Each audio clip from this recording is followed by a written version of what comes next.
Alright, today I have the Mosin Nagant, the 9159. This is a cut down version of the 9130. So we're going to take a closer look at this and I'll tell you about it as we do that videoing. So this was originally a 9130 rifle that was cut down to the carbine length. There is really no paper trail on this to actually confirm that they were all 9130 rifles and stocks. There could possibly have been Dragoons, the M38, using the 9130 stocks, the M38, or even M44 stocks. You know, no one knows for sure on this, or who did the conversions or why. The overall length on mine is 40¼ inches, and it weighs 7.6 pounds. It does have the original date of 1939 on the receiver there.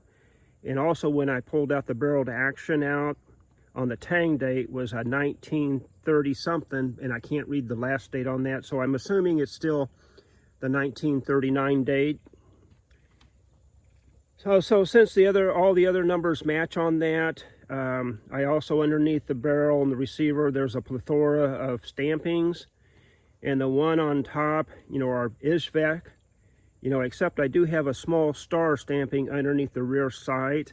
All the others are the triangle with the arrow. On top, I do have the stamping for the black powder pressure test. There's also the K in the circle for the accuracy test.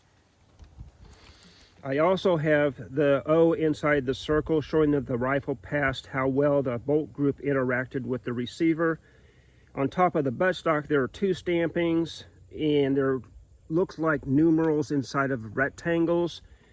And from what I've read, they could be either the stampings for 20 or 17, or both of them are on there. I just can't tell. And also on the stock, on the right hand side of the buttstock, it does look like there's a star that's stamped on there, but this has been heavily sanded and refinished. It has also gone through the Arsenal refurbishment at some point in time because of the bluing that's on it. It does not look like it's ever been shot. So we're going to take a closer look at this and I'll show you what I have.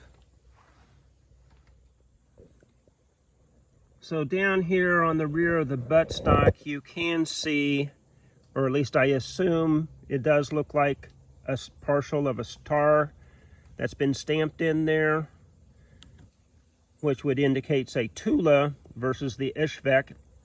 This also has the pre-war escutcheons that's screwed in versus just pressed in. You can see by the bluing, this is a very well done bluing. I do have matching numbers there on the bolt.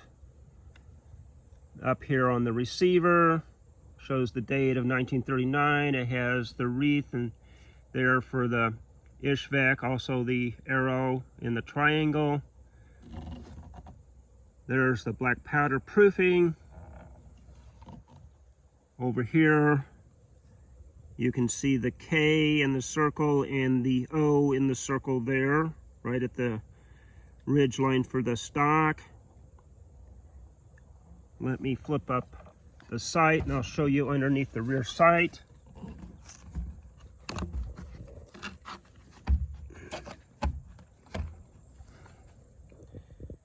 And there is that star right there. And going on up, you know, I have these type of escutcheons here. It has a cleaning rod. I don't necessarily think that Russia or the Soviet Union did these. They might have contracted them out, or even another country did it themselves, because this doesn't have that reddish shellac that they so much put on their rifles when they redid them. I'll turn this over for you. All right, so here's the other side of it.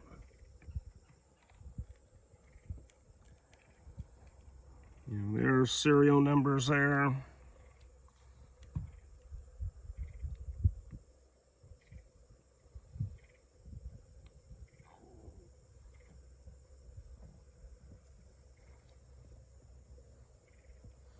The serial numbers there.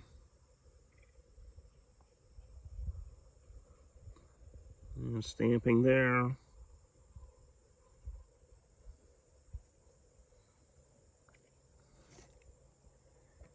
And you can see by the top handguard, I would say that came from a different rifle than what the actual stock did because of the difference of the coloration.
All right, so here's my target, and I was aiming down here.